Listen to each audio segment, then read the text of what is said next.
Hello there, friends. This is Spencer Michaud. Today we're going to be talking about the full moon in the third decan of Pisces. And not just a full moon, not just any full moon, but a full moon lunar eclipse in the third decan of Pisces. So I hope that you're doing well out there. I hope everything is going well your way and that you're having a great afternoon here. We're going to go on a journey. We're going to break down the eclipse. We're going to look at the decans that the sun and the moon are moving through. We're going to look at the host of the sun and the moon. We are going to take a look at the week or two after the eclipse, just to get some idea of how this energy might unfold. We are going to answer any of your questions that you have. So feel free to drop something in the chat there if you are with me today. Let me know that you're here. Let me know where you're stopping in from. I'm always excited to see people joining us from all corners of the globe. So before we get going today, I want to welcome a few of my friends. Rachel Fletcher is here. What's up, Rachel? Nice to see you. Joining us from Roanoke, Virginia. It's always great to see you here in the chat. I hope that you're doing well. Everything is treating you properly over there in Virginia. And you're having a great end of your summer season here. Virgo season's really interesting. We have this transition period between the summer months and the fall, and especially in my location of Michigan, you never kind of know what you're going to get weather-wise. Some days it's 85 degrees like it is today, and other days it's like 55 degrees. So it's kind of an up and down season, but one of my favorite ones actually. I really actually enjoy the ability to take the harvest from the summer season and be able to infuse it into some sort of form that can be passed on as a legacy and help preserve it to move forward. So, Rachel, I'm excited that you're here. And we have a few more people joining us. Uranus Ascending is here. What's up, Uranus Ascending? Joining us from Aurora, Illinois, if I'm not mistaken. Nice to see you, friend. Robin Nadira is here, says hi, Spencer and crew. Robin here from Northern California. Excited to hear about the eclipse. Yeah, it's going to be an interesting eclipse. We've got an eclipse that is conjoining Neptune. The moon is conjoining Neptune. We've got a Mercury-Saturn opposition. We have a square with Jupiter to the eclipse. We have Venus on the fixed star Spica, so we'll talk about all of that today. We've got a trine from the sun to Uranus, so there is a lot to go over here today for sure. And I am glad that you're here with us today, Robin. All right, friends. One thing that I would like to do, if you allow me to shill and hawk some of my wares here. I try not to over bludgeon you with my things that you could purchase, but it is enrollment season right now, and I would be remiss if I didn't talk about some of the things that you could purchase. There is a Virgo season sale going on right now. If you are interested in the work that I do, if you are wanting to learn more about the decans, you can check out the decans of Virgo right now. It is 20% off. That is a webinar series that I did that is 2.5 to 3 hours of just all you can possibly want about the decans, mythology, fixed stars, tarot cards, etc. And go check that out on the store button at my website, spencermichaud.com. I also have a number of fall offerings right now, friends. And here is the fall 2024 class bundle. If you just want to go crazy in Virgo season and you just can't get enough Spencer Michaud Astrology, you want to sign up for everything, this is your opportunity to get a nice deal on that. We have a Decan Walk. Here is Decan Walk 24-25, where we are going to be spending an entire year together going over our journeys, witnessing each other's journeys, talking about the decans in depth.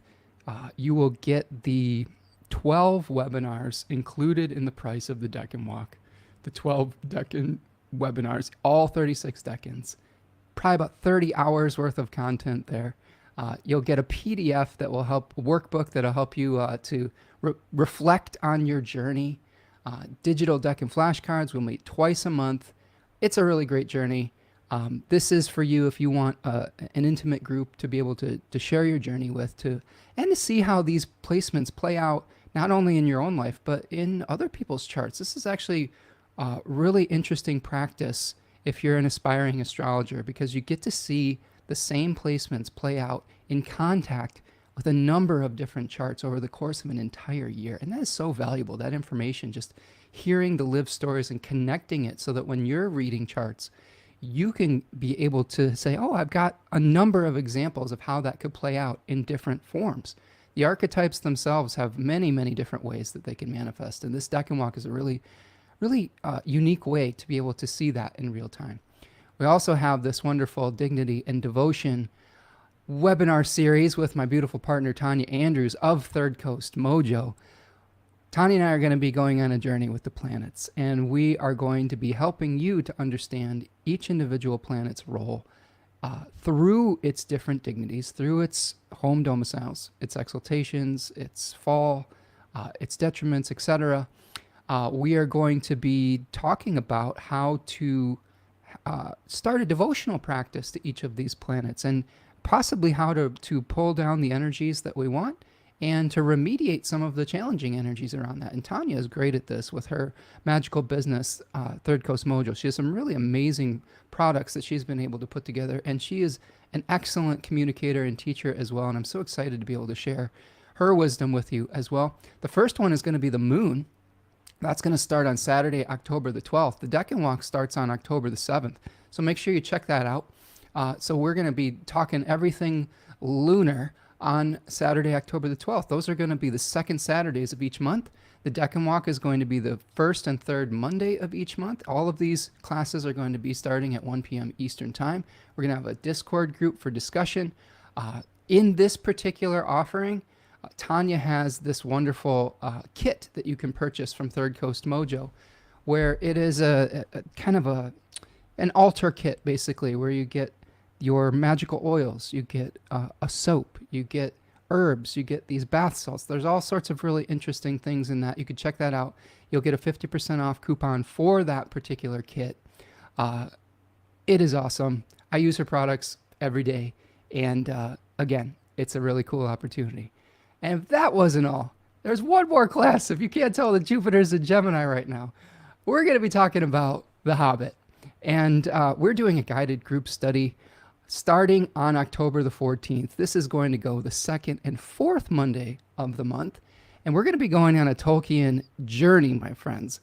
My hope is that this is the beginning of a guided group study where we are diving deep into Tolkien wisdom, mythology, examples, being able to connect that with our charts and see how some of these stories, this modern mythology that Tolkien created, can help guide us through the challenging parts of our lives and charts. I know that we lean heavily on Greek mythology in Western astrology, but I think that there's an equal amount of wisdom in a mythology like this, that we can connect with different planets, that we can connect with different experiences within the chart. I have a stack, you know me, when I get into something, I go all out. I've got this stack of reading material related to Tolkien. I'm reading this excellent book right now called Myth and Middle-earth, which is talking about all the influences that Tolkien drew upon in Celtic and Norse mythology, his journey through philology, which is the study and etymology of language, where the roots of words and language. You know, he was an excellent creator of language, and we're going to be talking about that. I think it's going to be super exciting. And really, at the end of the day, we're just going to enjoy reading this book together and feeling like kids again, and being able to go on this excellent fantasy adventure and be able to share our excitement with each other. So I hope that you'll join us for that. You can find that on my website as well. The classes you can find under the Book Now button. The webinars are on the store, so those are pre-recorded webinars. The classes you can find under Book Now. If you want to do the class bundle, okay, you will get a free 2-hour mythos reading. Now, you can use that however you want. Like, if you want to get a full natal reading, that's fine. If you had a natal reading and you want to use it for transits, that's fine too. There's all sorts of things we can do with that. But that's just 2 hours of my time to you for free, a $300 value.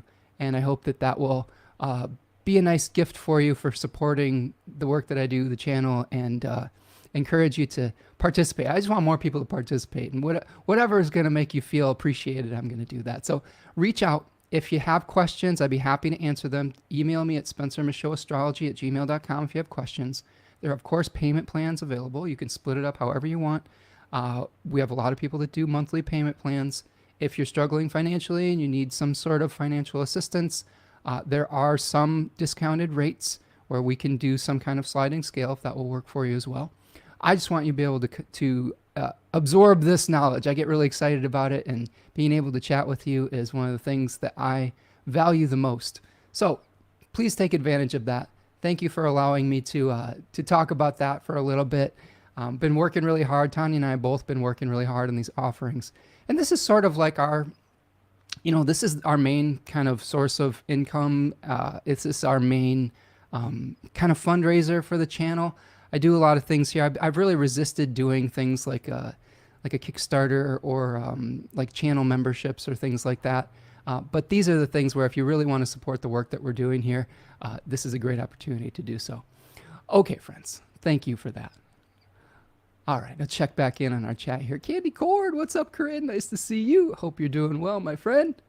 And it's always lovely to see all these lovely faces here in this chat. We've got so many loyal people in this group. I really appreciate you showing up each week, friends.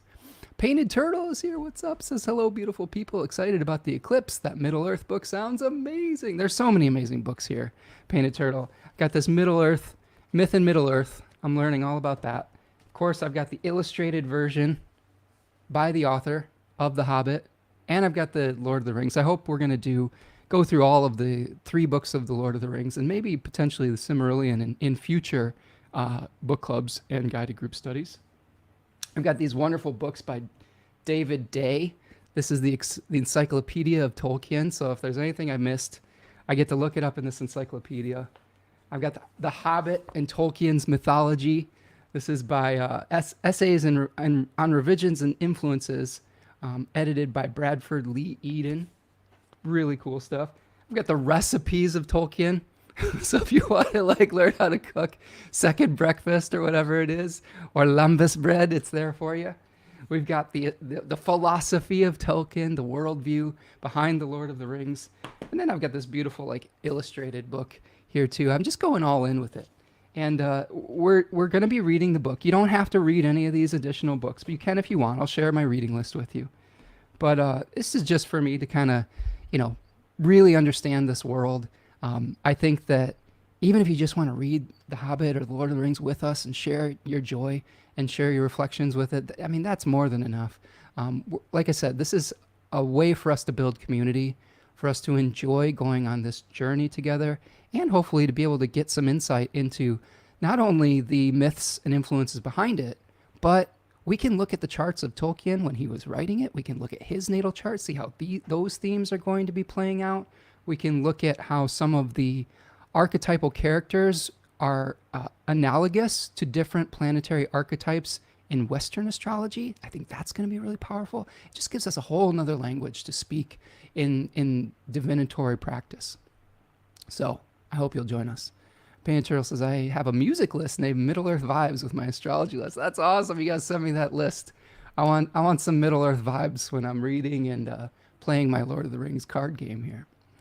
Rachel says, I was raised on Tolkien. My mom read Lord of the Rings to me in the womb. This is such a great offering. Oh, thanks, Rachel. I hope you'll join us. You would be awesome in that group. This is a class for fans. And even if you've never had any experience with Lord of the Rings too, this is a class for beginners. This is a class for Tolkien, stans, I guess you could say. It's going to be great. We're going to have a good time. Tracy says, hi, Spencer. All these offerings sound amazing. I am a total Tolkien fan. I knew you all were out there. I've been watching Rings of Power. I've been rewatching the movies and whatnot. I've been reading. I've been playing this game. I'm all in right now. So, I like to share the passions that I get excited about. This is one thing you'll learn about Leo types. You get excited about something, we'll just shout it from the rooftops. And that's when we're at our best, I think. Leo risings, Leo suns is when we're super excited about something, and then that enthusiasm is contagious. Painted Turtle says, oh my God, look at you go book hunting. Yes, that is what I do. When I get excited about something, I get a stack of books, and I look for all of the ways that different authors, different perspectives can be blended together. It can be integrated with one another. That's why I like to call what I do integrative divination, because I'm looking at all of these different perspectives and seeing what the threads are that connect all of them. Blame my Venus and Gemini, or credit it, if you will.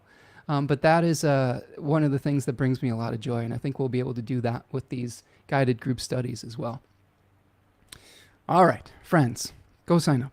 You won't regret it. It'll be fun. We'll have a nice Discord group. We'll have discussion outside of class. We'll share our insights. So many different ways to participate. And don't feel like you have to do everything. I mean, if you want to, it's that you get some amazing bonuses. But whatever you feel comfortable signing up for, it would be great to have you within whatever group that you can show up in. All right. So let's talk a little bit about our eclipse. What do you say? How about that, my friends? So we are looking at a full moon lunar eclipse on the 17th of September. This is next Tuesday, and we are going to take a look at this chart here. We'll make it a little bigger so that you don't have to strain to see it.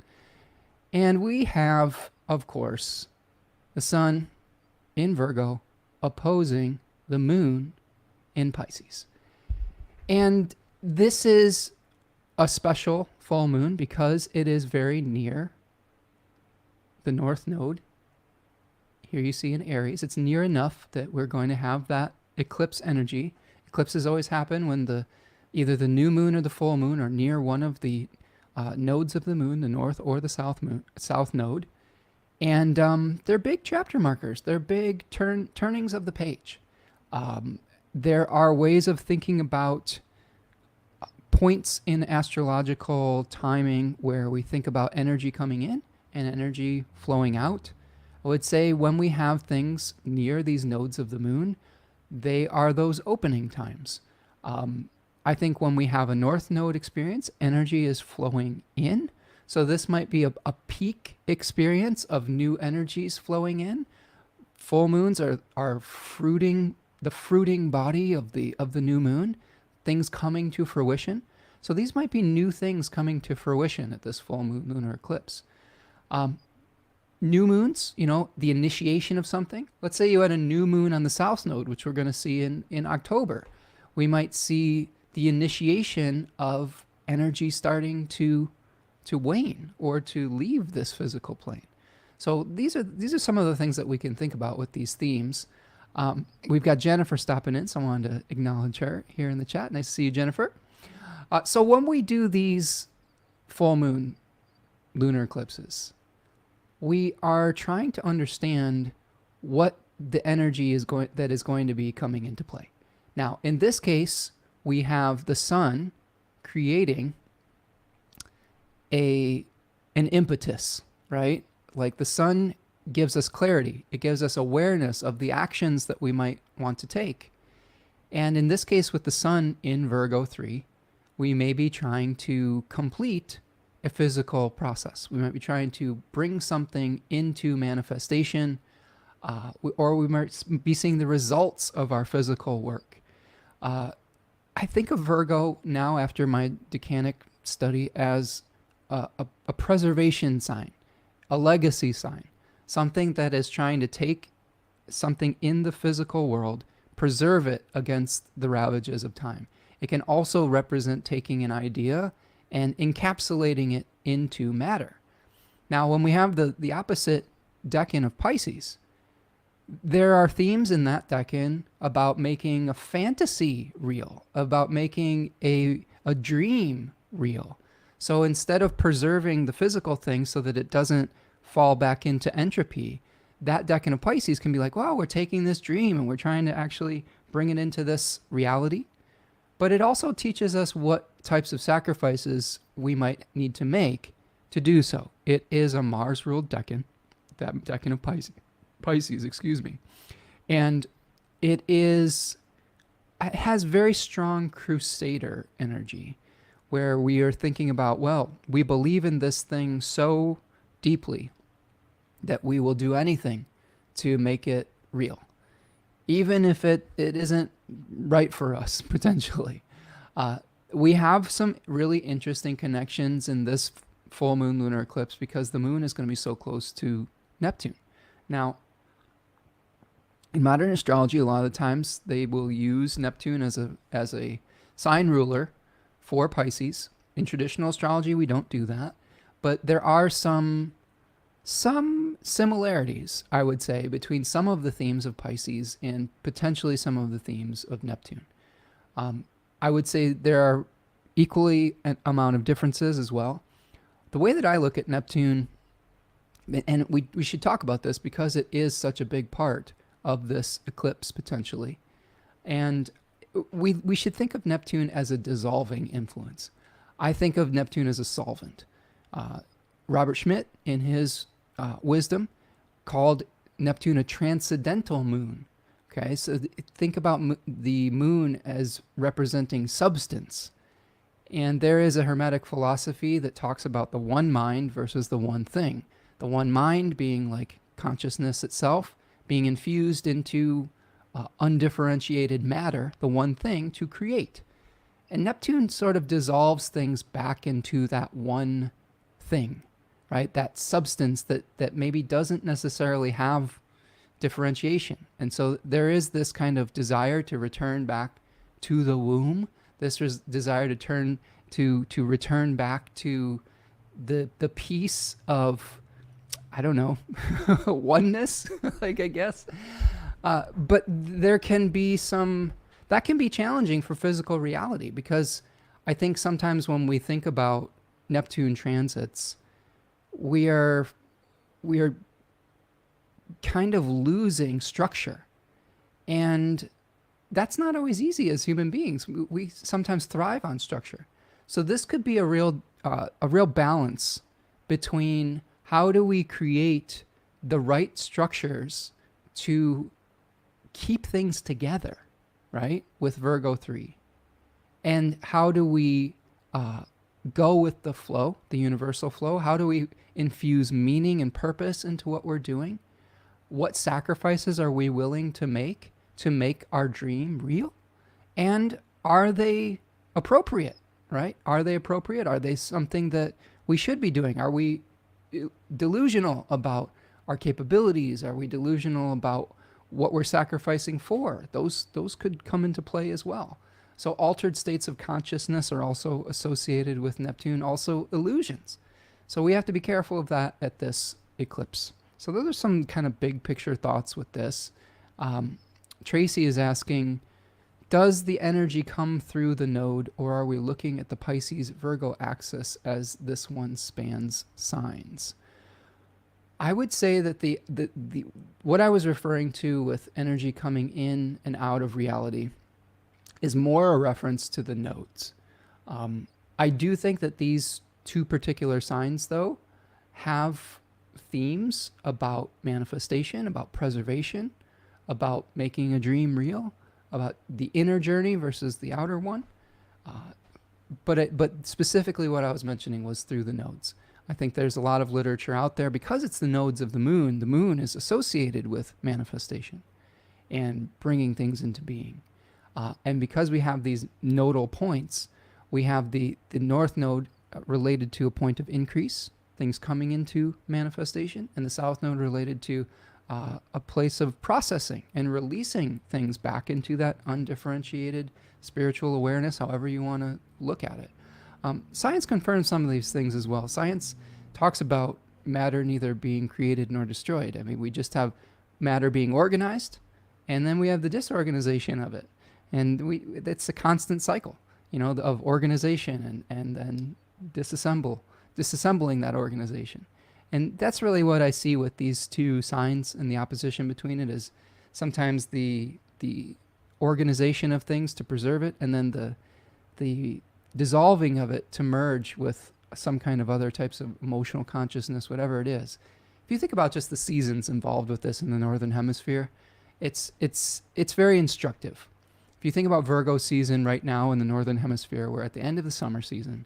We have all this abundance around us from growing crops or from doing the work that we were trying to do over the summer.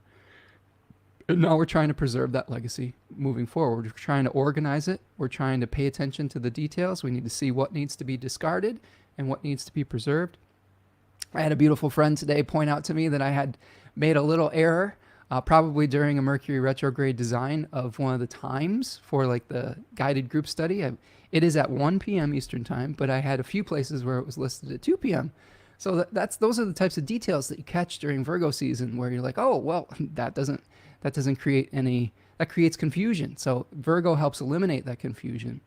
And then, moving forward with like Pisces season, that's the end of winter where we're sort of starting to melt the crystallized hardness of winter.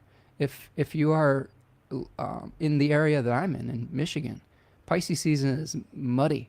It's where the snow started to melt. It's the water started to mix with the earth, and it just becomes this big primordial fertile soup. Really, this is sort of the base material that is going to help things grow into the next season. So it's really fascinating to think about things in those natural terms. I always look at nature as a teacher. Jennifer says, Neptune the one in dual Pisces, squaring my ascendant. Oh my goodness, Jennifer, this is going to be a big one for you. Yeah, anytime you have, all the mutable signs are going to have a really interesting time with this full moon, I think, with it being angular. Anytime you have an eclipse in the 1st, 4th, 7th, or 10th house, we will feel those more personally. And if we have it in these other houses, sometimes we get it in happening to people near us or like in once removed. But those angular eclipses, definitely we feel personally. Candy Corn says, I wonder what big water events with this eclipse, like flooding. Absolutely. Like these types of events can be very literal. So it would behoove us to pay attention to things like floods, like rain, like drought, like, I don't know, I hope that this doesn't happen, but tsunamis or hurricanes or things of that nature. All of those things can be themes, oceanic things that are coming about. All right, this is conjunct Jennifer's natal moon. Thank you, Tracy. Rachel's here, says belated post-dinner. Hello, Spencer and friends. I'm sure I'm not too late to glean lots of wisdom from tonight's live. Lots of Virgo, Pisces planets personally, so of special interest. Nice to see that. All right, Rachel says, I trust everyone is well and enjoying the fruits of Virgo season. We are, my friend. We are trying to preserve legacies and get organized and eliminate that which isn't serving us and preserve that which we need to support us through the dark days of winter. Okay, so Jennifer's already getting into this water theme, getting their septic tank cleaned and their sump pump fixed. Well, good. Then you'll be prepared for this eclipse, hopefully. All right. Okay, so I think we've broken down the main themes as they relate to Virgo and Pisces. So let's just look at a couple other things with this, and then I will go into even further detail. I'll show you some of the parts of it. I would like to point out that we have the Sun trining Uranus here in this particular eclipse. So here is Sun-Uranus trine. So we may be trying some new things. We're trying some new things here at Spencer Michaud Astrology. We've got a bunch of new class offerings. So this is an opportunity to go outside of your comfort zone, an opportunity to maybe break through in a material fashion, but maybe not doing necessarily doing it the way you've always done it. This is a great time to be able to take the leap, and you might get a flash of material insight with this as well to see what works and what doesn't.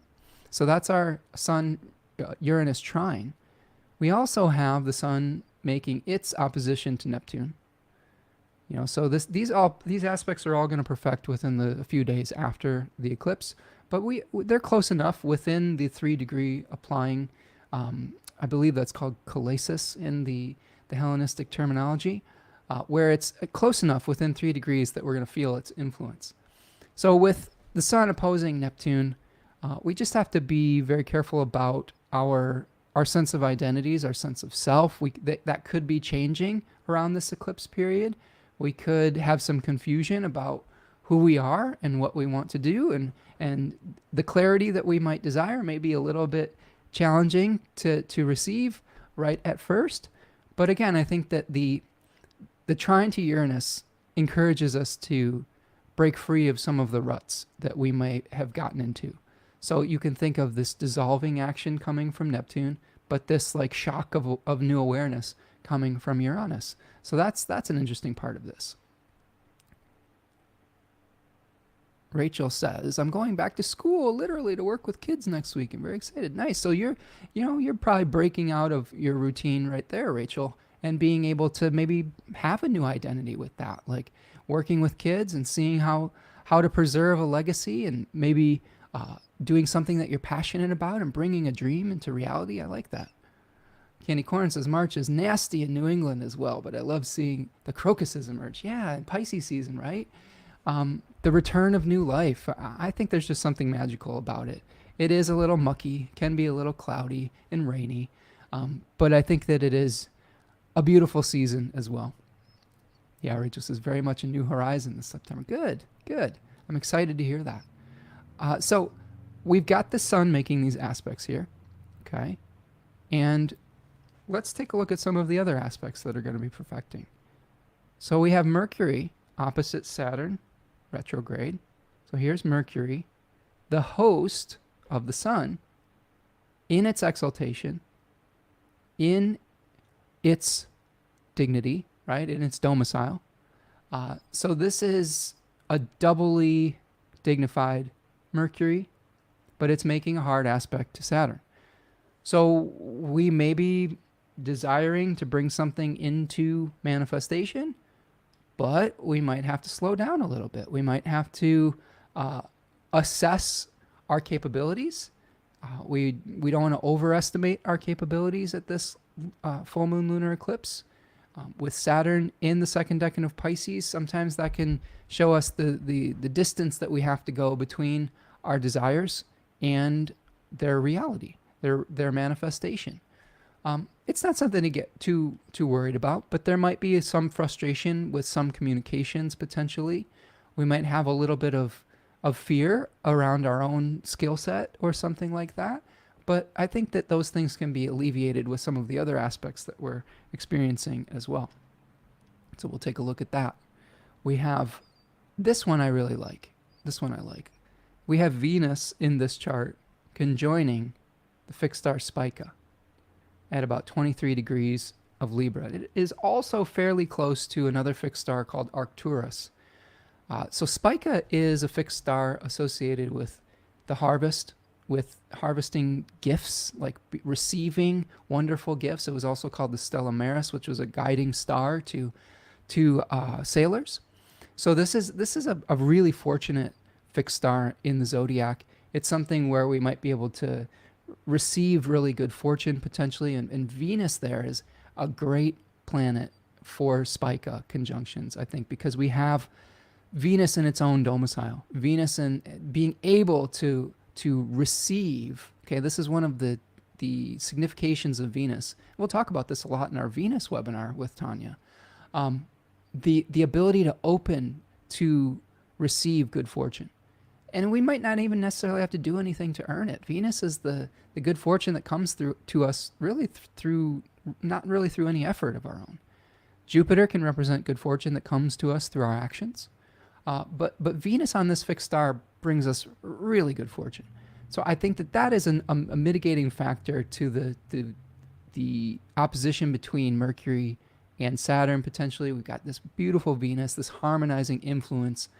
Third decan of Libra talks about the adjustments that need to be made to be able to create equilibrium and balance. It's maintenance mode, really. I also think about that position as the eye of the storm.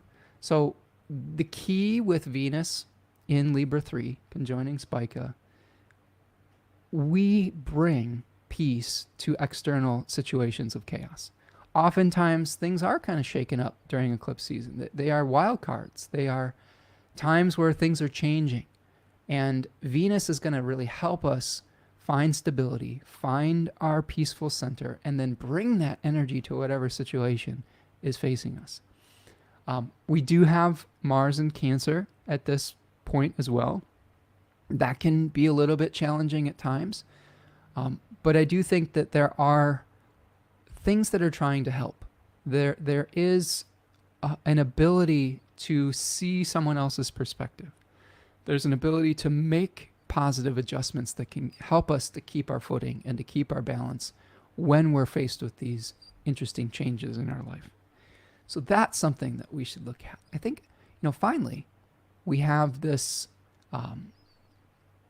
Jupiter square, right? So this is the host of the moon, is Jupiter. And we'll talk about that in depth in a minute. But here we have Jupiter squaring the sun and the moon here.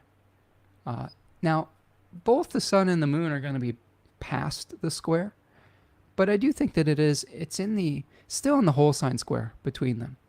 And I think that this Jupiter in Gemini 3 really brings us an abundance of thoughts, an abundance of ideas, maybe even potentially too many choices, right? Too many choices.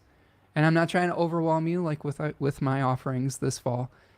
Don't feel bad if you say, I can't do everything. Let's just do one. That is totally reasonable. I think that we all get caught up in this Jupiter and Gemini energy where we're expanding possibilities. And I think that when Jupiter moves through Gemini 3, we sort of have to make a choice. There's mythological stories about the twins in Gemini, Castor and Pollux. One of them is mortal, one is immortal. One of them dies, and the other has to sacrifice some of his immortality so that the other can have some time living on Olympus. They're trading spaces within the underworld and Olympus. And I think that this is a period of time where we do feel like we have lots of options. But it's okay to say, well, maybe we, choose one thing. Maybe something will come around the next time. I will say this, whatever thoughts we have about choices, I think it's really important in this decan not to make ultimatums. It can be easy to see things as black and white in this decan. It is a solar decan, so we might be really seeing high contrast imagery. And I would also caution you not to make the final judgment on something because Jupiter is going to retrograde within the next few months here. So with that Jupiter retrograding, some of the choices that we make, we might have to reconsider moving forward. So it isn't going to be the final answer at this eclipse is what I will say. Okay. Jennifer says, at work, we're starting to learn a new computer system. Oh my goodness, that's going to lead to some fun times, isn't it? Anytime we're updating our systems, there's a period of probably confusion and uncomfortability at first, but eventually you get it. And we have to make those changes every once in a while. Or we're going to have a more difficult time trying to use outdated software or outdated systems in our life. So it's just part of the process. Rachel says, Saturn quite helpfully reminds us where we are in relation to where we wish to go, and as such is very grounding as well as a little daunting. I agree. Saturn absolutely slows down the process and says, have you considered this? Have you taken responsibility for this part of it? Do you have all your ducks in a row? It's easy to get excited about things at first, but when the rubber meets the road, that's when that Saturnine energy can be very helpful. It also can be very humbling. Saturn is the planet of humility, in my opinion, where it says, hey, you thought you were going to do this, but here is the reality. It's a reality check. But I've started to lean into Saturn as I've gotten older. It is, of course, my level 1 perfected Time Lord for pretty much the rest of my life. And I'm starting to appreciate it. I think I'm a little bit more of a hermit than I was in my youth when I had Jupiter kind of active. But I like my alone time, and I like taking things slow. I like understanding the rhythms of nature. I don't think that I work on society's time frame right now. I feel like I'm tuning a lot more into nature's rhythms, and nature's rhythms are a lot slower. Sometimes there's periods of growth, and sometimes there's periods of decay, and they're equally as valuable. And that's something we're missing in modern society, I think. So I'm with you. Saturn as a grounding influence, daunting, but also very valuable. Jennifer says, Mars will be at the bending of the nodes too. Could you say something about that? Good catch, Jennifer. So we have Mars at about 7 degrees of Cancer and it is going to be squaring the nodes of the moon. Now, this squaring of Mars and the nodes of the moon is happening over the weekend. I believe that this is going to be exact on Sunday, this upcoming Sunday. I'm recording this on Friday. This is a turning point for martial significations, especially for the topics related to your Aries and Scorpio houses. So this could be a big turning point for it just depends, actually. I was going to make a sweeping generalization about it, but it really does depend on which of these topics is activated. So for instance, in this random Gemini rising chart, and I know, Jennifer, you're Gemini rising, so this will be great for you. You've got Mars in the second house at a turning point, ruling your 6th house and your 11th house. So there could be something where you are trying to figure out a financial solution, okay, to a group problem about working with other people, but also related to either your health or somebody's health, or work that you might not get a lot of credit for. I know, Jennifer, that you've been, caretaking with one of your parents recently, who is in hospice. If I'm remembering that correctly. So this could be something where you're at a turning point with the financial implications of that, and what help you might need, what groups that you might need to be a part of to do some of that hard, thankless work of helping someone transition in the final stages of their life. So you can confirm or deny that for me, but I think that if I was reading your chart and as a Gemini rising, that is what I would be seeing. Now, when we have Mars at the bending of the nodes, you also will see Mars starting to move away from the increase represented by the North Node in Aries, and starting to move towards the decrease of the South Node in Libra. So I think that this is a peak moment for our individuality, okay?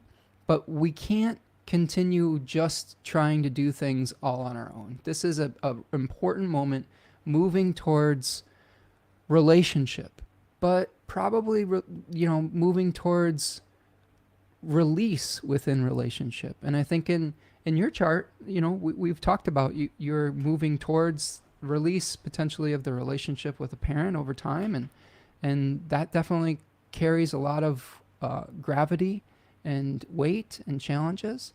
But hopefully this is an easy transition for everyone, Jennifer. And my thoughts and prayers and compassion are going out to you in this time period. I know how hard it is to lose a parent. I've lost one, so I've been there. But yeah, Jennifer says, yes, getting the help of hospice for my mom is helping tremendously, right? So there's that 11th house, right? The groups that share a sense of purpose together, reaching out for help. But 6th house can be related to medical things. It can also just be related to hard work that is tough. And when we're taking care of our aging parents, or when we're getting medical care, a lot of it's just hard, thankless work, right? And just really keeping track of all the details. But it is something to feel good about when you can make someone's life a little bit more comfortable. It doesn't mean that we can always heal every single part of it, but even just making someone's day a little bit brighter when they're going through those challenges is worthwhile. And I think that we're going to see that potentially at this eclipse. Okay, let's see here. I'm going back in the chat, see if I missed some awesome comments here. Painted Turtle says, I think I heard this is a series of eclipses beginning in Pisces until 2026. Any dates or thoughts on that? You are correct, Lauren. This is the beginning of our series of eclipses over the Virgo-Pisces axes. We will have another Libra eclipse in October. I'm not exactly sure if that's exactly the last one in the Libra-Aries axes, but it might be close to the last one. We're probably getting an introduction of new themes that are coming here. And usually, the nodes are in a particular sign for a year and a half or so, like you've pointed out. I don't have exact dates on the eclipses. I mean, we can take a look at it if you want. Here is any eclipse. We've got, here's the outer ring. Okay, this is the next eclipse, which is the Libra one that I mentioned. And then we have, here we have a full moon Virgo eclipse, right, on March the 14th of 2025. So this is a full moon on the south node, a little bit different instead of the north node. This is going to be probably an ending eclipse rather than a beginning one like we have here coming up. And you've got another one in March. Here's our new moon in Aries, so we do have another Aries eclipse. And then here is a full moon in next September, lunar eclipse, just like the one we have here today. And then another new moon Virgo eclipse happening into 2025, September. And then I think we're going to start to see, let's see here. So here is the first of the Aquarius Leo eclipses starting in 2026. So there's, yeah, your dates were right on. So we'll start to see eclipses happening over that nodal axis in the beginning of 2026. So let's go back to our chart here, and we will take a look at, there we go. That's what I wanted right there, I think. No, that's today. Where is that one? What I'm looking for is when the eclipse releases from the bond. Anyway, well, we'll figure it out. Let's go back to this eclipse here. So good question. Good catch there, Lauren. Jennifer says, yes, Rachel, I like Saturn here giving me grounding I need in my Pisces 10,000. Yes. Rachel says, it's beautiful to tune into our natural and actually the greatest, truest way to make a contribution in the world, but it can also feel a little revolutionary or countercultural. Yeah, isn't it interesting that like attuning to nature is the radical revolutionary experience? It never ceases to amaze me. I sometimes feel a little bit out of touch with, you know, the prevailing social milieu because of that connection with nature and trying to work on nature's time rather than late stage capitalism's time.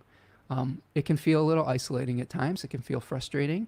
It can feel sad, but it also gives you the ability to ground yourself and to see that what society thinks is important isn't always important, you know, and we came from this earth and we will return to it. And there's some beauty in that, you know.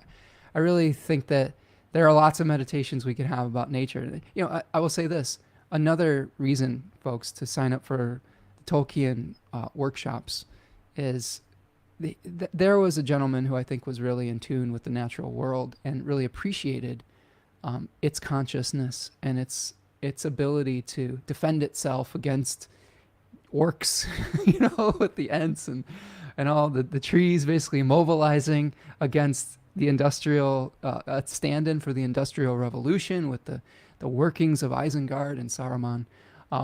There's so many things we can think about with history and getting in touch with our natural rhythms just from studying that new beautiful mythology that Tolkien's created. Painted Turtle says, I feel you on nature's rhythms. 11th house Taurus makes all the earthly little beasts, crawlers, and flyers the feelings of my BFFs. Living things are truly my best neighbors, and stepping into their timeline is always resetting and healing for me. I agree, 100%, friend. That is something that I do after every session, after every live stream. I usually go outside, sometimes without some shoes on, and just ground myself back to the earth and, you know, relax. And, you know, because I enjoy doing this, but sometimes we have performance anxieties when we are in front of a group and an audience, etc. And then when we can relax back into that nature where, you know, we are witnessing it rather than it just witnessing us is a beautiful transition. Rachel says, we need a lot of space from the noise around us to tune into these natural rhythms. I agree, friend, 100%. Jennifer says, yes, getting the help of hospice for my mom is helping tremendously. Good. So this might be an important turning point this weekend, Jennifer. And Rachel is sending supportive thoughts to you, Jennifer. A very intense time for you on so many levels. Absolutely. It is a tough time, but we're here for you, Jennifer. And, this is the beauty of astrology is we can see some of the tough things in our chart and, just support each other through those more difficult times, give each other more grace. I think that is one of the beautiful things about astrology is knowing that, whatever we're experiencing, for better or for worse, that it's ephemeral, that it's not going to last forever. If we're going through a difficult time, it's going to pass. If we're going through the good times, it teaches us to appreciate it. And I think both of those things have equal value. Rachel says, the reverse of this eclipse cycle was very notable for me when I look back. I learned a lot from Adam Ellenboss about tracking these eclipse cycles. Yeah, Adam's great for showing us how to get the timing right with all of this. I am much in his debt for a lot of the knowledge that I bring to these live streams each week as an alumni of the Nightlight Astrology program. Adam says, society, in capitals, right? Rachel says, it's like a lot of things. The more we reflect on our true nature, the easier it becomes. It can be lonely, but it is ultimately less alienating, a lifelong practice. Absolutely. Nature never hurries anything, yet everything is achieved. Rachel said, I can't remember exactly where that saying comes from, but it has often provided me with much affirmation. Yes. It says, goes on to say, Adam introduced me to you through his channel, Spencer. Always grateful for this encounter.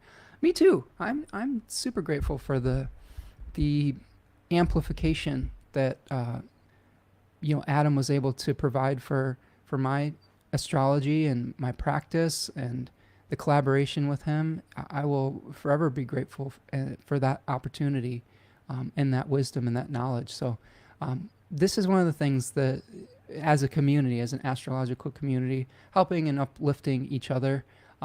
Sometimes we're together with people for a season, right, where we have those opportunities of learning, and then we go off on our own to we get fledged from the nest and go off and do our own things. And I will always have fond memories of those times learning with Nightlight, though. I think that it's a really incredible program, and it's helped inspire me to do this as a career and to offer my own programs and classes and things of that nature. So I think that there is a lot of beautiful lineage that we can trace back in astrological circles.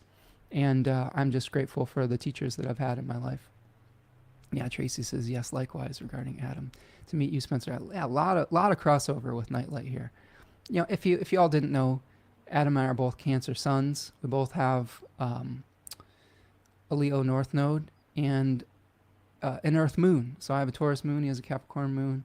So there's some crossover for sure in our teaching, some of our vibes. There's some significant differences as well. I think everyone has their own unique take and spin on things, and I'm really grateful for all of you who have found me in whatever way, but definitely am appreciative of the Nightlight circle. Rachel says he was genuinely in awe with your style of practice. Oh, I appreciate that, Rachel. Says, I love the contrast and complementarity in your approaches. I remember that from that interview. Yeah, I think that, I don't know what the specific differences would be. I just know that my approach is, I tend to examine things very up close. I have a appreciation for minutia, and I think that one of Adam's gifts is being able to see the big picture and being able to contextualize everything and make things accessible. So I do think that there's complementarity in that for sure. Like sometimes he would help me contextualize things in the bigger picture, and maybe I offered some details when we work together. So yeah, we'll see. Okay, so let's talk a little bit about some of the Decan. Speaking of details, let's go back to the sun in Virgo 3, and I'm just going to give you some more things to consider. Okay, so here is a slide from my Decan's webinar. I hope you'll check that out and take advantage of that sale, or you'll get this webinar if you sign up for the Decan Walk 2425. It's included in the price. So this Decan is the final 10 degrees of Virgo, and I find it equally important to examine the sun in detail when we are looking at full moons, because the sun is providing the light. The moon is collecting the light of the sun. So there is a motivation that the sun is providing and a body that the moon is providing, right? So here we have the sun in Virgo 3, where we have order versus entropy, passing on the legacy, like we were talking about, heirlooms, wisdom, discarding old forms. I mean, here we see the 10 of Pentacles associated with this Decan, where we see an old man who is surrounded by family, friends, cherished pets. He's reaping what he has sown on some level, right? He is ready to transition. Maybe this is an image of our hospice person that we've been talking about, right? Like surrounded by family and friends, surrounded by love, completing a physical cycle, transitioning from one form to the next, coming to terms with the corruptibility of matter. That's a really important one with this. This is something I've had a lot of hard lessons with, having both. I have both Mars and Saturn in this decan of Virgo.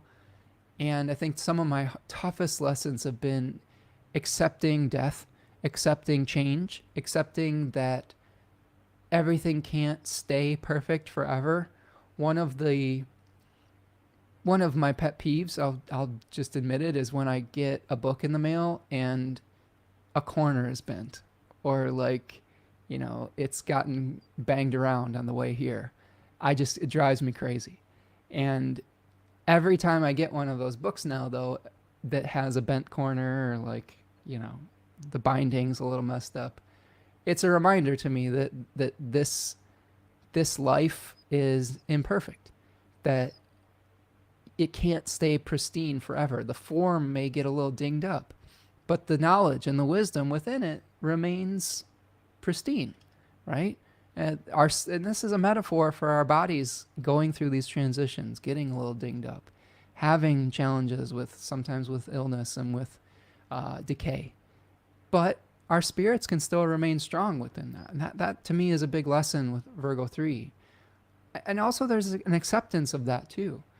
In accepting the end of a material process. I've went through this with my own mother, who was very vivacious as a young person.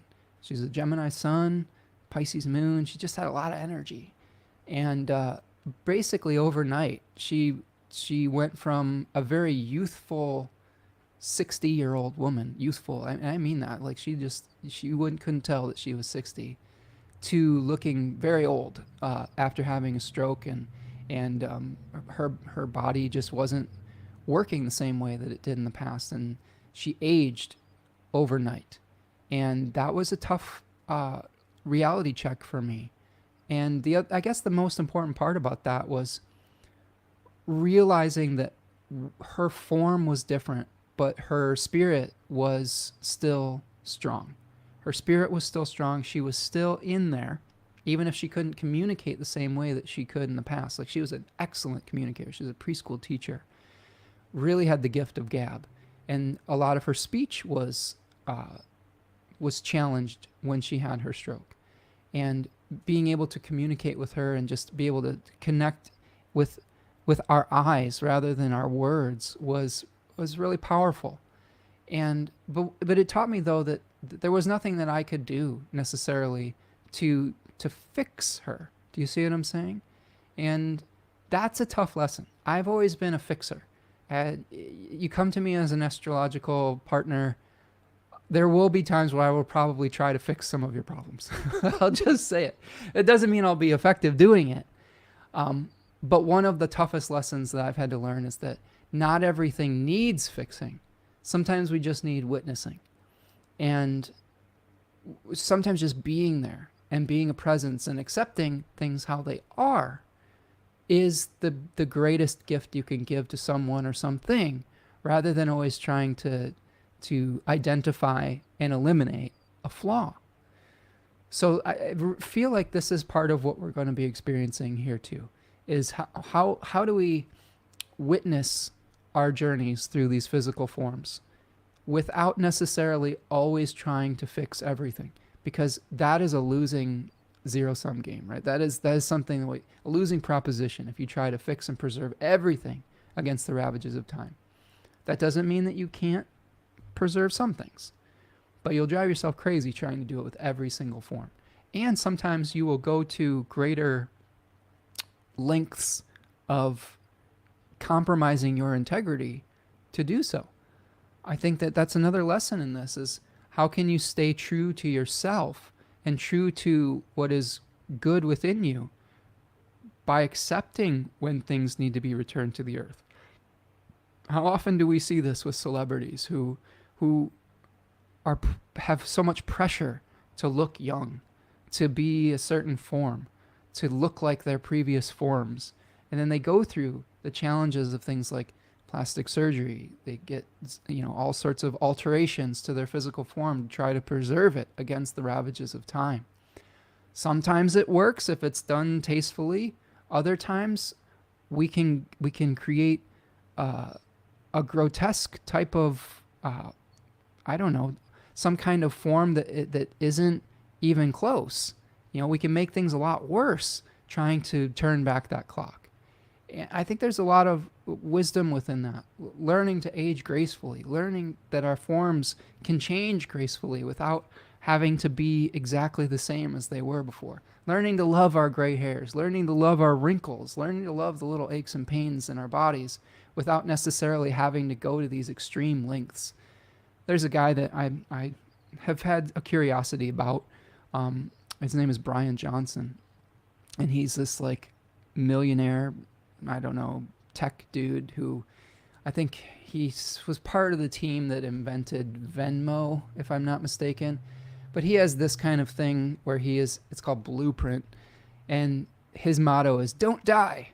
And he does all these things for preserving life and turning back his biological clock and things of that nature. And while I am curious about some of those things, I think that, Lisa says Brian Johnson looks like Data from Star Trek. He does. He looks weird. But I feel like Father Time is undefeated. And I think Brian Johnson's going to find this out the hard way, is that there's no real way to live forever. And he's probably going to go to greater and greater lengths to keep turning back that clock. And whatever. If that's his thing, that's fine. Maybe he finds some ways to preserve our quality of life a little bit longer. That's something that I am interested in. I think that our health span is more important than our lifespan. I think that nobody wants to suffer in their final days. And I do think that there's some choices we can make to potentially make our final days more graceful. That's not always true, though. You can make all the right choices in the world, and you can be dealt a bad hand. So I think that that's super important to understand as well. And I think that as much as I love the diet, healthy diet, exercise culture, I think it's a mistake to feel like every single person, just by the essence of their choices, can have a similar outcome. Because we've seen that over and over and over again, that's just not true. Sometimes we have a genetic disposition. Sometimes we just have crap luck. Sometimes we have some difficult things in our stars. Sometimes our lessons are to learn to let go of these physical forms rather than to preserve them. Does that make sense? I think that's, to me, the real key with this. So asking yourself these questions in Virgo 3 while the sun's moving through Virgo 3, what is worth preserving? What should be discarded? How do you bring whatever material process that you're going through to a completion? What legacy will you leave for future generations? Okay, we all are passing on something. How can you pass on essence when the form fails? This is an important one. Form changes. Form becomes ordered and then entropies. And then that process repeats. But the essence that brings it together, that's what religious folks and spiritual leaders have been discussing for eons. What is that force that brings things together and then separates them out? What is that? Maybe that's the divine. Okay.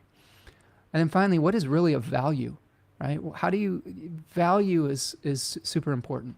I think Virgo, we mistake Virgo for being only critical of flaws. What we don't talk about enough is that Virgo has a sharp, sharp eye for value, for seeing things that are worth preserving, right? So, that this is something to really consider. Is yes, you may have a hyperfixation on the flaws that threaten that form, but you can also see why something is worth preserving. And I think that we can lean into that with Virgo placements and during Virgo periods of time. All right. Oh, yes. Witnessing and surrendering, Jennifer says. Absolutely. We've got our Star Trek. Yeah, Lisa is funny. He does. And, like I said, everyone's got their thing. And Brian has some really interesting insights. I would say that I think that there's some things that he does that are very excessive. But I think that there are some other things that maybe he will make somebody's life a little bit easier. Who knows? Who are we to judge? I don't know. Rachel says, I have my Saturn in this deck and I've never been attracted to the longevity craze, a lot of hubris and perhaps an ability to be truly in the present, but I find it hard to let go of other things. Yeah, Rachel, you and I are team Saturn 3 Decan. We're probably born around the same time. I'm 1980, so we're probably similar age. And I'd be lying to you if I didn't say that I was trying to preserve my body. I take a fistful of supplements every day. So I would be hypocritical if I said that I didn't have at least a desire to do that. The exercise part of it, I've never super been into like weightlifting or things like that. Like mostly because I'm kind of a wuss when it comes to pain. But I do love walking, and I walk about 3 to 5 miles every day and those types of things. I would, of course, love to live a long time. My grandparents, my great-grandfather lived to be 97, and my great-grandmother was 106 with the help of a pacemaker, I will say. So longevity was something that I valued as a young person.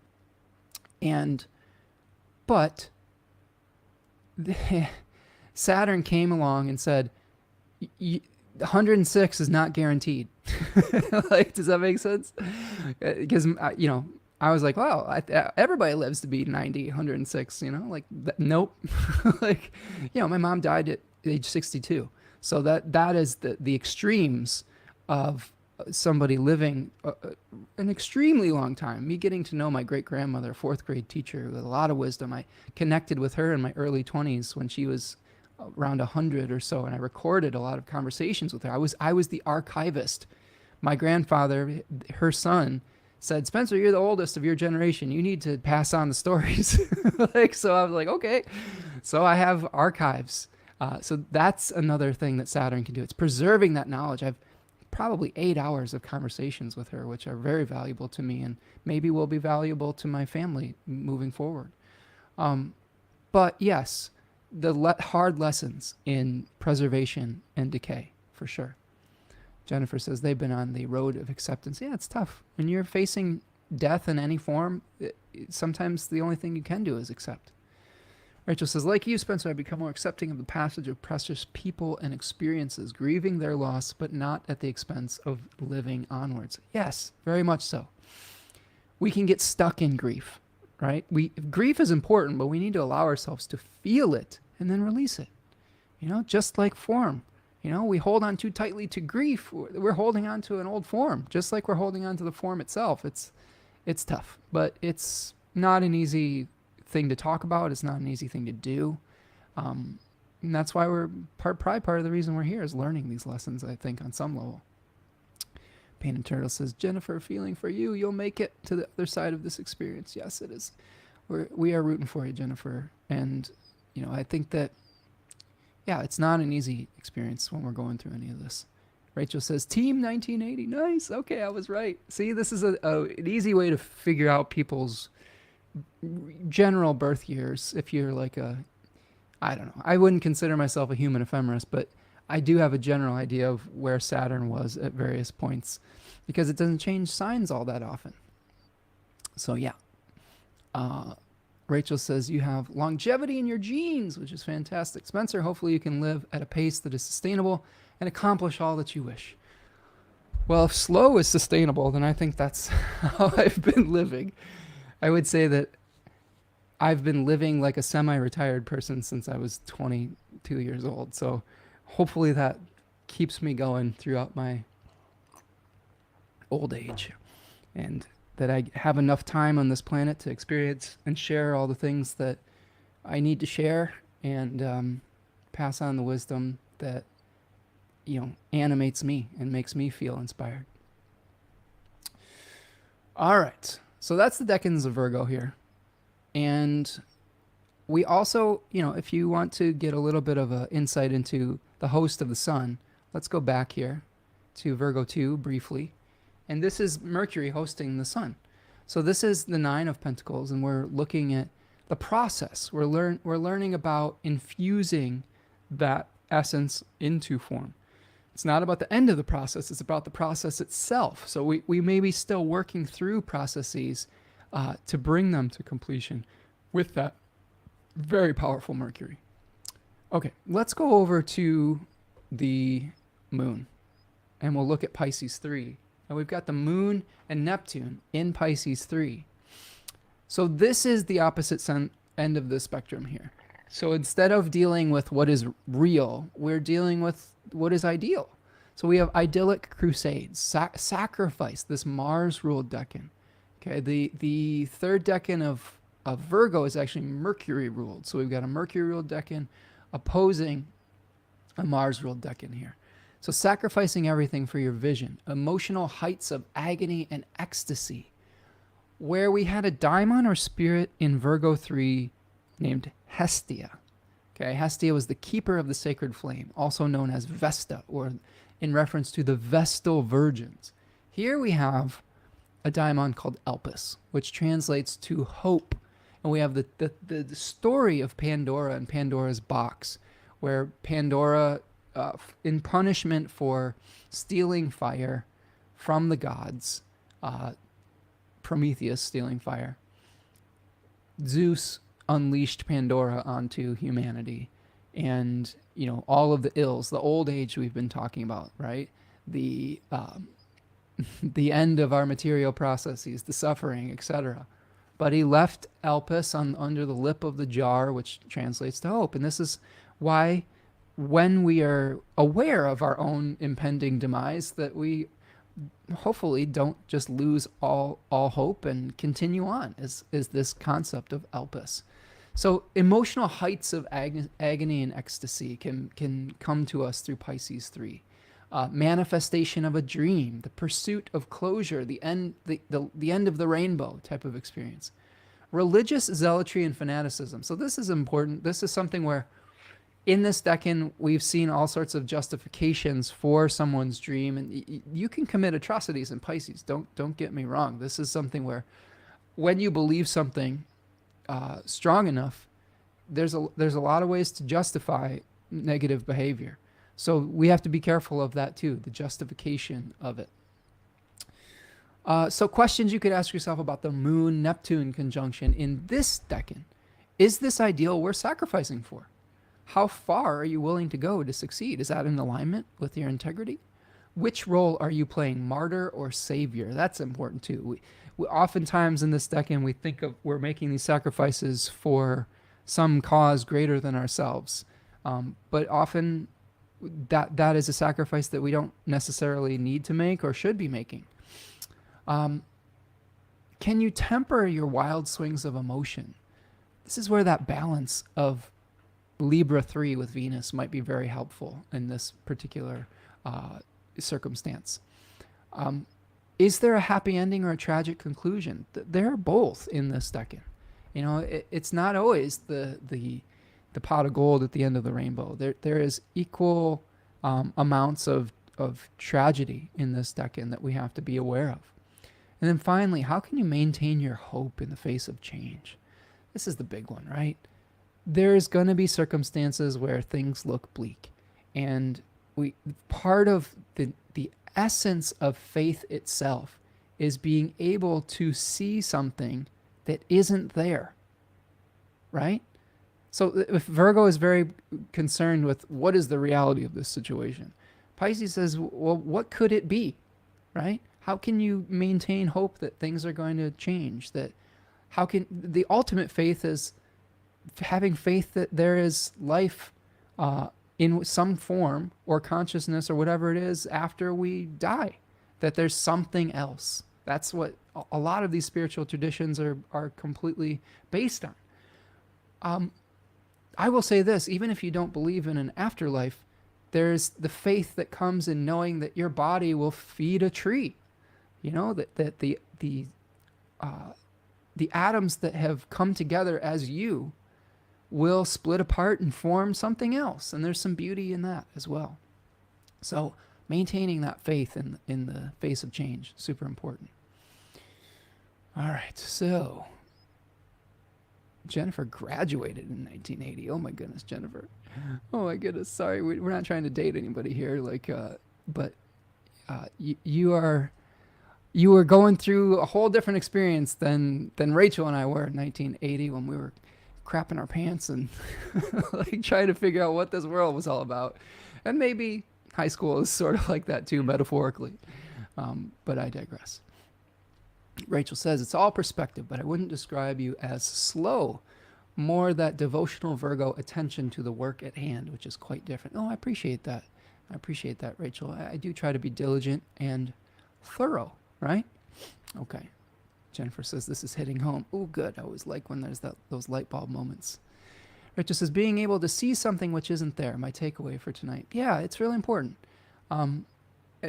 Again, I feel like that is the essence of faith. That is the essence of the artist, is to be able to take one material and to visualize what it could become, where the artist sees maybe the Virgo person sees the block of marble itself, or in the Piscean part, the artist part. Not to say that Virgo isn't an artist. Virgo can definitely be an artist, but let's just say that the ability to see what isn't there, right? Could see the statue of David, right? Michelangelo being able to see David. Wasn't Michelangelo a Pisces? I could be wrong on that, but maybe someone fact check that real quick so I don't have to go do it. But yes, visionary qualities I think are associated with Jupiter-ruled signs, Sagittarius and Pisces. And we are all in the same raft, definitely. Yeah, I saw this. There's this guy on Instagram that I'm starting to really appreciate. I think his name is Uncle Pappy or something like that. He's from Florida or something of the United States. And he's just this Yoda-like figure. He's just has a really positive outlook on life.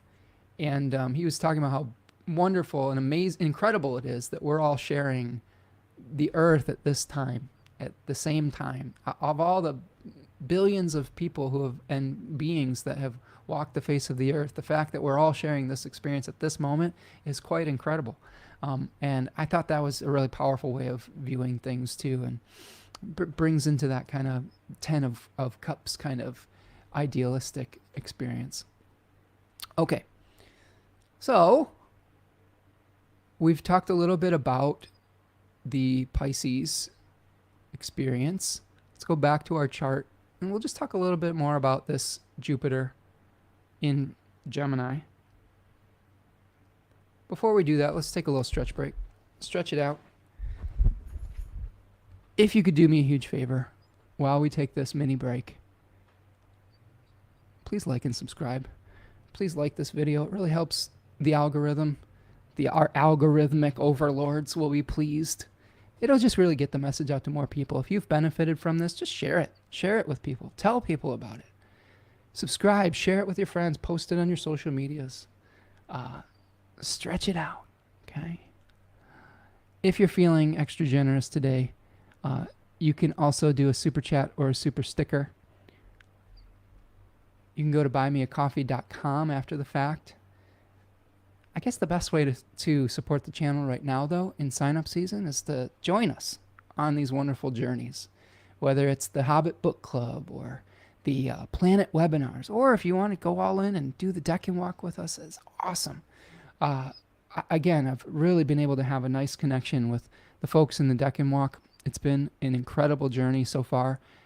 So much so that I think we have 2 or 3 people that are hopping on board again, which will be super amazing. Being able to see it from an entire year together, 2 years together, seeing how it's going to change over the course of another year. It's going to be super fun. So check out all those fall class offerings. Again, those are under the Book Now button on my website, spencermichaud.com.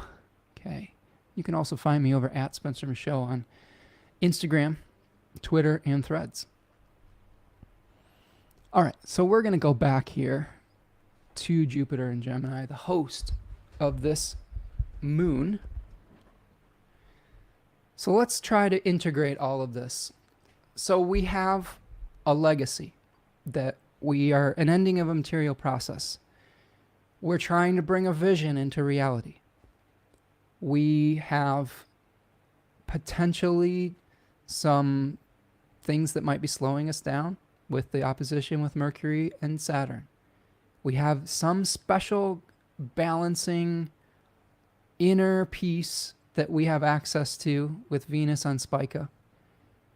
We are being encouraged to start something new and break out of our ruts and routines with the Sun trine Uranus and trine Pluto. Honestly, there's like a kind of a grand trine between the Sun, Pluto, and Uranus. And then we also have this Jupiter that is in the overcoming square to the Sun and is squaring the Moon and Neptune and Saturn. And it's hosting the Moon. So the Moon is drawing upon this energy of Jupiter and Gemini. And that Jupiter is in exile. So one of the challenges with this full moon is our attention being split in multiple directions. Indecision. Too many options. And again, I apologize if I made too many offerings all at once. Try not to overthink it. If something's resonating with you, that's the one for you. Again, if you want to do everything, fall bundle. Free Mythos reading. But I do think that there will be some choices that we have to make when we are trying to manifest our dream. Whatever form that takes. It doesn't have to be in relationship to classes. It can be in relationship to whatever you're doing. So everybody in this community has probably some visions that they want to manifest. And generally what Jupiter does is it brings order to all of that. It says, here's the goal. This is the goal we're all striving for. Well, when Jupiter is in a Mercury-ruled sign, it splits that attention into multiple different pathways. So how do we reunify all of those different pathways and integrate them so that we can achieve our chosen goal? I think that really is one of the keys with this particular full moon eclipse, is how do we cut through the noise, cut through the distractions to figure out what is truly important to us, right? Truly important to us. And that sometimes necessitates choices. I will say this, as a person who has had difficulty making choices. This is Jupiter and Virgo talking, where I have to analyze every single choice I make to make sure I'm not missing any detail. This is especially true with purchases. I am a very over-analytical consumer because I want to get value.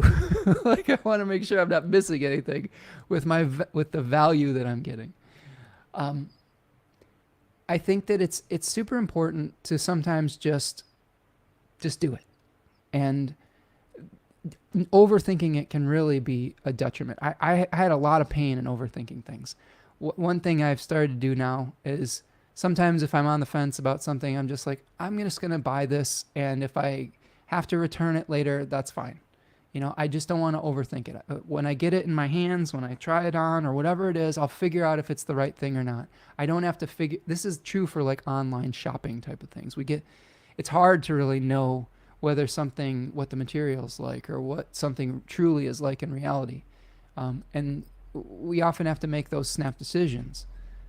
But if we just spend all our time thinking about it and overthinking it, that's when we don't go anywhere. We feel paralyzed. And you can see that in the first decan of Gemini, the 8 of Swords, where the person is thinking so much about their options that there's no movement. In this decan of Gemini, there is the 10 swords in someone's back. That's the death of one choice. It says, this decade of Gemini says you can't keep every plate spinning. And you need to choose which is most important to you, because the transition between Gemini and Cancer is basically, what do you want to grow in Cancer season? You've explored, you're the bee collecting pollen from each flower. Now, what do you want to create with that? What sweetness do you want to bring into reality back at the hive with the honey production? Okay, so that integration process, that exploration process was important. The questions that you were asking are important. But as you move forward towards the transition between Gemini and Cancer, you will feel what you want to nurture into its fullest form. And sometimes it's hard to do everything well, right? But that to me is what's going to be influencing this eclipse, is how do we make choices instead of thinking about what we're giving up, think about what is really inspiring you right now. What is really lighting your heart on fire that you said, this is what I want. This is what's worth nurturing moving forward. Okay? All right. So let's take a look in the comments here. We got some nice new comments coming in. Pain Turtle says, hoping to see some of the people in these offerings that were in our tarot book class. I need that Uranus to keep delivering me some unique and special people. Yeah, we've had some really nice people in our groups, and Lauren, you've been a great part of our groups too. I'm super excited. If it sounds like you might be joining us potentially, yeah, it would be great if you would. Yeah, reach out if you need any clarification with details.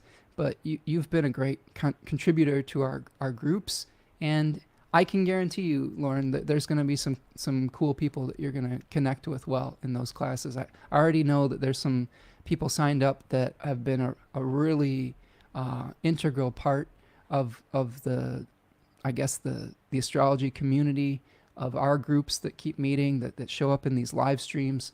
There's some really cool people that have unique perspectives on the world, and it's international. There's people that are signing up from all over the world, and that to me is really heartening. I consider myself a citizen of the world, and I love bringing people together from unique and different backgrounds.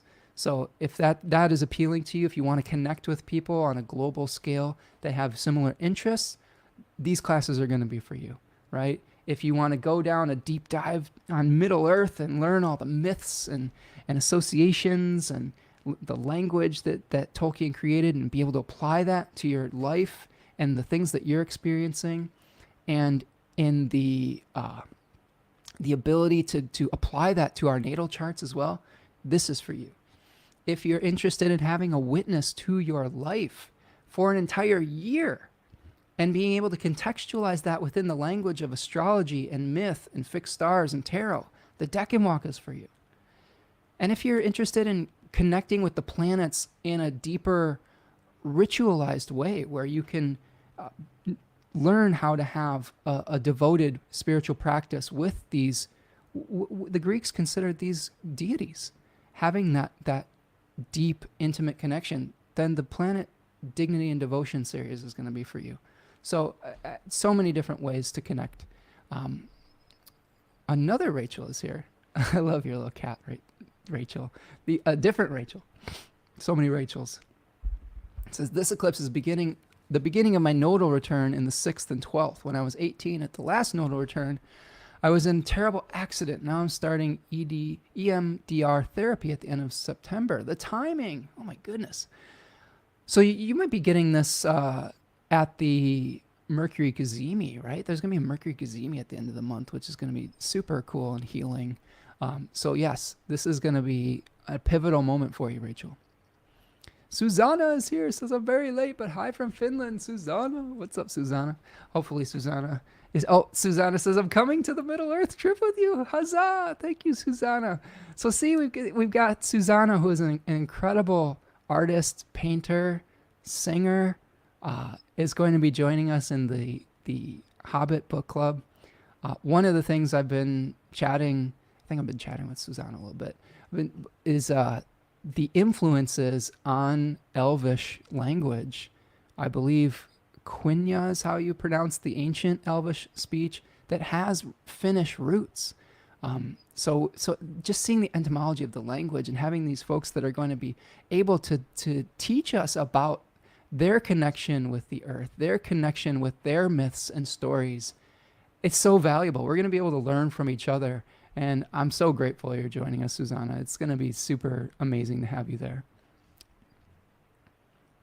Rachel, Rachel alone. I'm calling out that Rachel. You got to join us for the Hobbit. I'm serious. Like, you got to bring the Celtic perspective, the Irish perspective. You'd love it. We need your voice. We need you. I'm just putting that out there right now. We need to connect in that regard.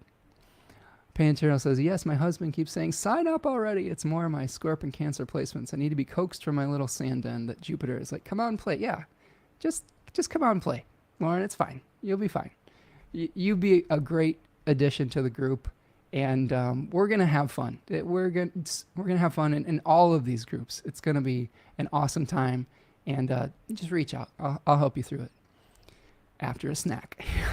That's always, everything's better after a snack, isn't it? Okay, so there is our Gemini Jupiter host. Yes, Susanna. Yeah, get her on board. Rachel Jonas, let's be hobbits together. Come on. I know we've got Middle Earth fans. And Raven, if you're out there, I know you're a Middle Earther. Let's do it, right? Let's do it, friends. Jennifer, you got to be on board too. Let's all go on this journey. Let's go there and back again, as they say. Okay. And again, friends, I hope that this is going to grow into a more longer term exploration. If this Hobbit is successful, I very much would love to do the Fellowship of the Ring, the Two Towers, the Return of the King, and maybe even potentially the Silmarillion. There's so much depth to explore with Tolkien and with learning the mythology and connections that we can make behind it. I am buckling in for an extraordinary journey. Rachel says, Monday night I'm in class in real time. I'm sure I'll get my chance. Otherwise, you've won me over with no fight back. Okay. Well, all right. I won't be too pushy. But everyone's got things in their life. We've all got choices we got to make. One day, Rachel. Okay. So, and Jennifer, you're asking me, how haven't I heard about this? Because you always come in like 20 minutes late to the live streams, Jennifer. I always give my sales pitches at the beginning of the live stream. So tune in on time and you'll get my sales pitch. But here's what we're looking at, Jennifer. We've got a Decan walk starting on October 7th. We have a 7 traditional planets webinar series similar to the Decan webinars, but specifically focused on the planets and how we can do ritual practice within them and exploring them through their dignities. And then we have a guided group study Hobbit book club that's going to be happening every 2 Mondays, the second and fourth Monday that people are talking about signing up for. Okay. All right. So here we go. What I would like to do to wrap things up today, I just want to show you a few things about how this will unfold. So the first aspect is something that Hellenistic astrologers like to look at. In this case, the first aspect of the moon when it does something called escaping the bond. So when we escape the bond, what we're doing is we are seeing the moon go outside of a 15-degree arc, or 15-degree conjunction or opposition with the sun. So here is the moon at 20 degrees of Aries is going to be sextiling, Jupiter in Gemini. So this is a positive aspect with a benefic. You know, this is a time where with the moon in the third decan of Aries, we have a beautiful oasis type of experience. We also have the ability to charm people, right? This is the decan associated with Eros. So we might be able to utilize our charm and our humor to win over a hostile crowd or to win over somebody to our point of view. So this could be an opportunity to have some conversations with people that could turn out hopefully very positive. So utilize that energy with the first aspect. We are also going to be seeing Mercury squaring Jupiter on the 21st So here's the 21st. This is the Mercury square with Jupiter. All right, about 20 degrees of Virgo and Gemini. So while we are working things out, we might have, again, feeling like we have a lot of options. And Mercury is going to help us to parse through the things that we need to do to be able to release the things that aren't right for us in this moment. And I think that having those conversations with ourselves and with others is important moving forward. So that's part of this eclipse unfolding. And then we have a number of things happening at our equinox on the 22nd, the fall equinox. You see the sun moving into Libra. It is going, before it does that, it is going to square Pluto. All right. So trine Pluto, excuse me, trine Pluto. There it is. I knew I was right. I thought I was second guessing myself. So right before it goes into Libra, we have a trine from the sun to Pluto. So unearthing maybe some things in our systems that need to be transformed. Things bubbling up from beneath the surface is often what we experience around these Sun-Pluto trines or any Pluto contacts with interesting planets. And then we have the sun ingressing into Libra, which is our fall equinox. And on that same day, Venus is going to square Pluto. That's what I was thinking of. Venus will square Pluto at 29 degrees of Libra. Here you see that here. Right before it will move into Scorpio at the end of the day. Okay? So be very careful about utilizing your charm to manipulate. That's kind of a Venus square Pluto sometimes, kind of significations. Try not to get in power struggles within your relationships.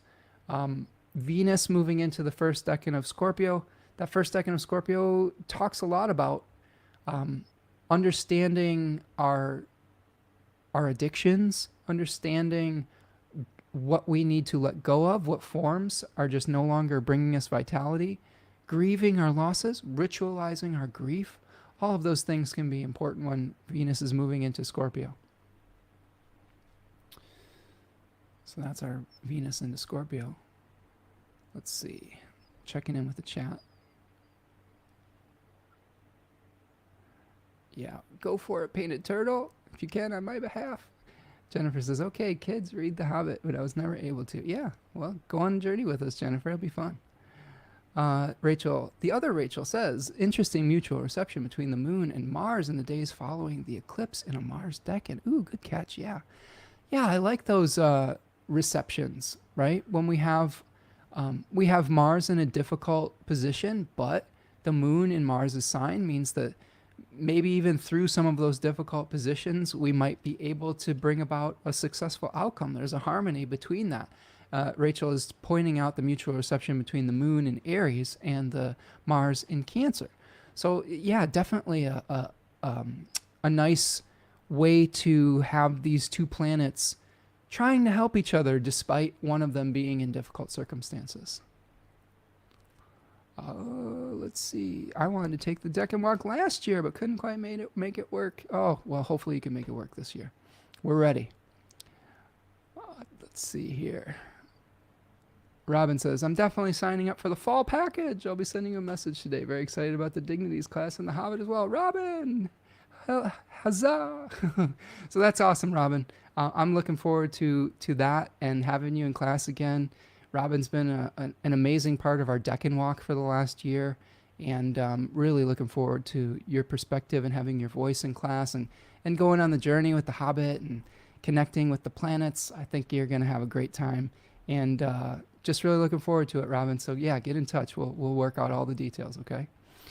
Okay, so we've got Venus moving into Scorpio, and then we have our last quarter moon. So here is our last quarter moon. Here we go. On September the 24th at 2 degrees of Cancer, and the sun at 2 degrees of Libra. And the sun's starting to move into an application with the South Node in Libra. So we may this is a doubly letting go period at the end of the month. We have a last quarter moon, which speaks towards release. We have the sun conjoining the south node, which also speaks towards release. I think that we are, at this last quarter moon, we may be releasing our feelings of indignation around things that aren't fair. Sometimes we have to care for somebody, and the relationship isn't 100% equal. That could be a circumstance here. The first decan of Cancer talks about intimate relationships, one-on-one relationships, things that we're attracted to. And then the first decan of Libra talks about awareness of inequality. So we may be aware of an inequality within our relationships, but we may have to let go of some of that. And that righteous indignation that I talk about is related to the Uranes, which are the monsters that people prayed to when they were experiencing an injustice that went unpunished. But with the sun conjoining the south node, maybe releasing that. Things aren't always 50-50. Sometimes we have to give a little bit more in our relationship. Sometimes one partner falls ill and we have to pull a different portion of the weight in that relationship. And then it cycles back around. So I think that is important to realize too. And if we get so fixated on keeping score, that can lead to a much more difficult experience. So throw away the scorecard. Help the people that need to be helped. Receive the help that you need to receive if that is where you're at in this dynamic as well. It's okay to receive help.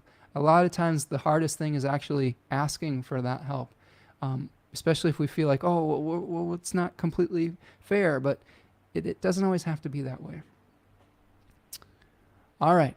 And then finally, at the end of the month, we have Mercury Cazimi on the 30th. And this is very close to the fixed star diadem.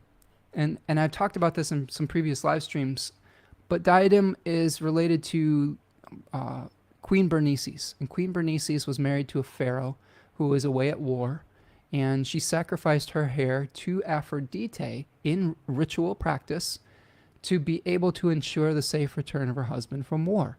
So this fixed star talks a lot about sacrifices that we have to make for a family member or for our community to create a positive outcome. So this might be something that we're realizing, hey, we have to make this sacrifice for the family to create a positive outcome, or for our communities, whatever that means. So this is another opportunity for paying it forward, I will say, at the end of the month. And then, of course, we'll end this lunar cycle with the next eclipse, which is October 2nd. We'll talk about that. We'll have an entire live stream on that. But this is a new moon solar eclipse conjoined very closely with Mercury and the south node. It's in the second decan of Libra, which talks about contracts, oaths, agreements.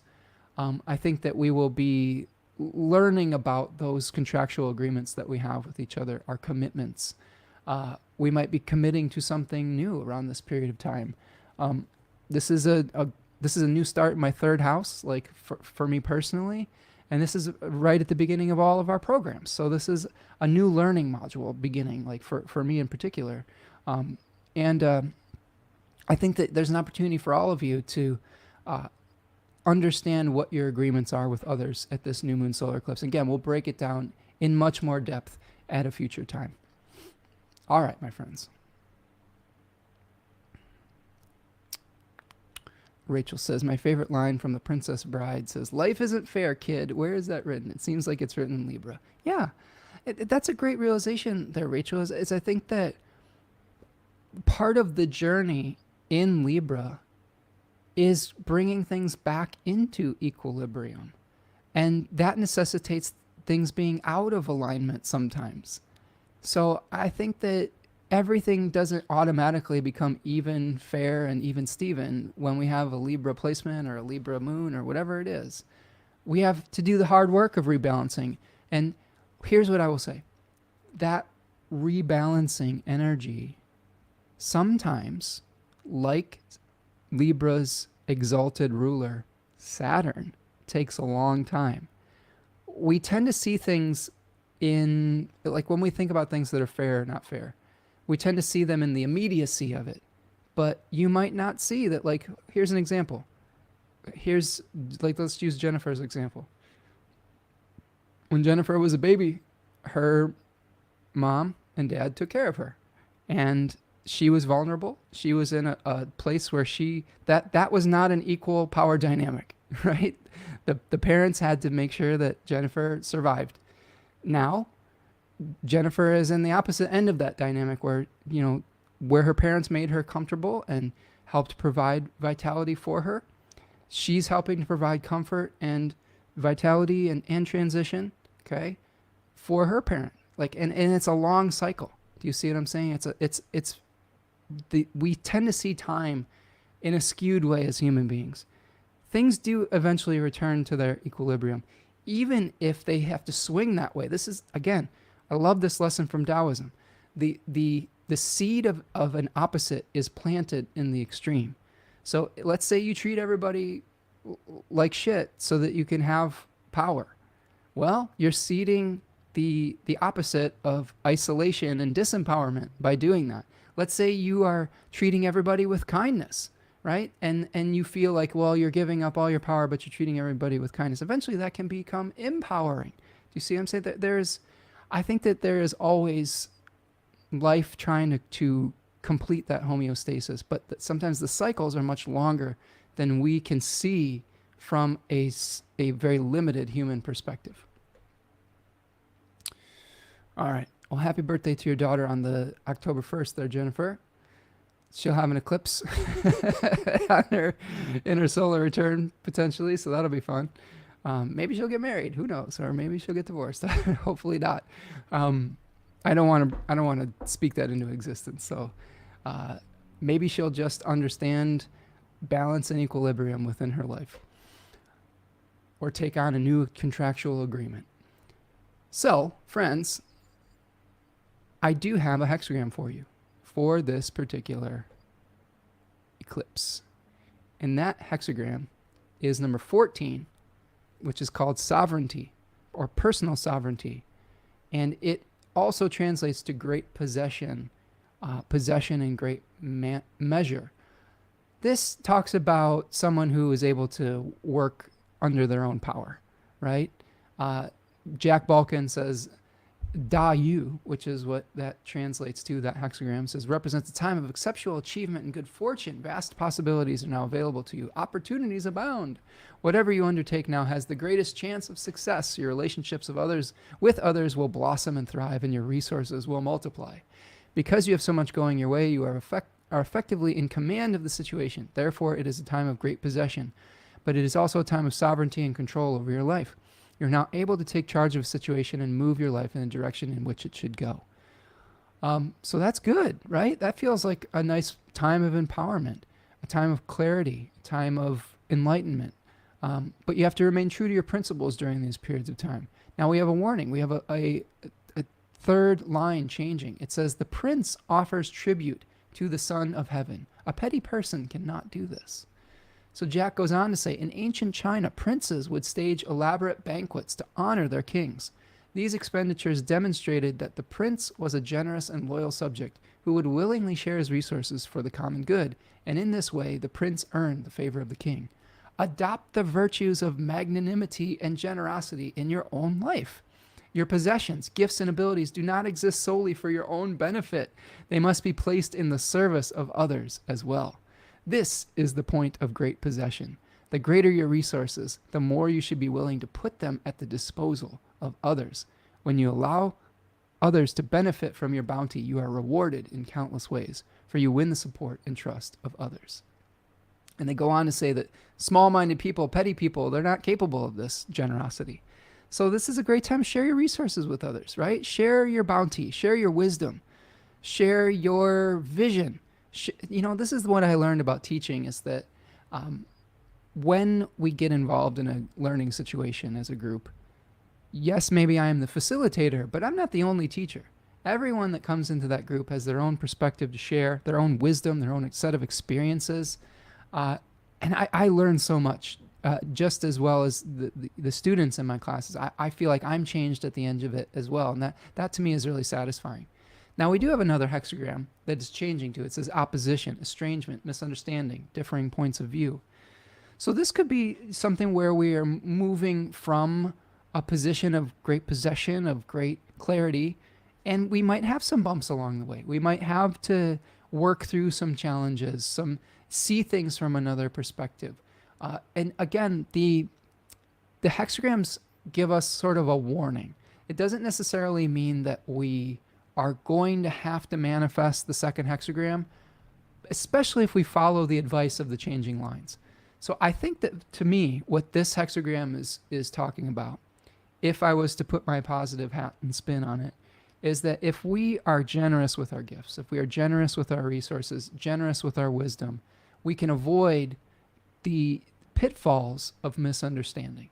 If we work together with others, we can avoid the estrangements and that come when we aren't able to harmonize with people. This hexagram also talks about creative tension, though, and finding commonality within difference. So oftentimes, when we have classes, we have people from very different backgrounds, and we have to figure out ways to harmonize our worldviews and our visions, and that actually can be really inspiring as well. So that is the hexagram I have for you. Check in with all of you here. Rachel says, I love your point. I'm still new to the I-Ching, but I appreciate how it shows us that there is a time and a place for everything. Amen to that, Rachel. I-Ching is such a valuable timing resource, and it shows us those cycles of nature where not everything is about growth, but the decay has an end point too. We have shocks of new situations. We have ability to endure old situations. All of it is wrapped up in that beautiful, beautiful divinatory document. Oh, the possibilities, Jennifer says. Yes. Robin says, wow, the October 2nd eclipse is right on top of my Pluto and Libra 2 in my first house. Can't wait to talk about this. And the Decan walk. Yay, Robin. We're going to witness your journey. That is going to be a big one for you, Robin. With an eclipse in your first house, we will help you navigate all of those changes, my friend. It's going to be fun. Okay, so we do have one more little thing.